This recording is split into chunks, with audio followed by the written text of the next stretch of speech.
ना जंगी दौलत, ना 100 सिपाही, पर हर कदम पे एक नई नीति थी। छत्रपति सिर्फ एक नाम नहीं, वो तो एक चलती फिरती मिसाल थी। कभी कभी एक किला कैसे इतिहास बन जाता है, वो कोंडाना हमें दिखाता है, जो आज का सिंहगढ़ है। कोंडाना मुगलों के कब्जे में था और उसके जैसा मजबूत किला उनके पास रहना स्वराज्य के लिए अच्छी बात नहीं थी। एक दिन छत्रपति शिवाजी महाराज इस किले को लेने के बारे में सोच ही रहे थे कि उतने में सूबेदार तानाजी मालुसरे अपने बेटे रायबा की शादी का न्योता लेके आ गए। तभी उन्हें महाराज के इस मुहिम के बारे में पता चला।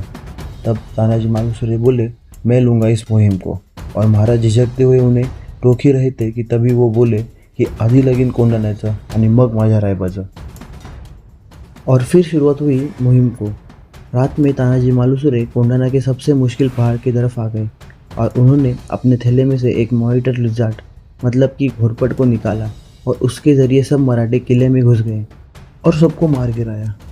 तभी तानाजी मालुसरे और उदयभान कोंडाना का किलेदार, इन दोनों में ज़बरदस्त युद्ध, लेकिन उदयभान के एक वार से सूबेदार तानाजी की ढाल टूट गई और उन्होंने अपने कमर का शेला हाथ पे लपेट के वार झेलना चालू कर दिया।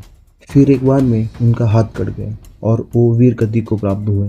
तभी उनके साथ के 80 वर्षीय शेलार मामा उदयभान पर टूट पड़े और उन्होंने उसे मार दिलाया। किला जीतने की खबर महाराज को मिली और महाराज सहम से गए और खुद ब खुद उनके मुंह से निकल गया, गढ़ आला और माझा सिंह गेला। और फिर उन्होंने उसी किले का नाम कोंडाना से बदलकर सिंहगढ़ कर दिया। ये पूरा इंसिडेंट हमें दो चीज़ें सिखाता है। पहला, हमारे पास अगर पर्पस ड्रिवन टीम हो तो हम कोई भी जंग जीत सकते हैं। दूसरा, इनोवेशन करो, think sharper than your action. इस पूरे इंसिडेंट में कोई सोच ही नहीं सकता था कि कोई ऐसी डिफिकल्ट जगह से मॉनिटर लिजार्ड की मदद से ऊपर चढ़ के आ सकता है और किला जीत सकता है।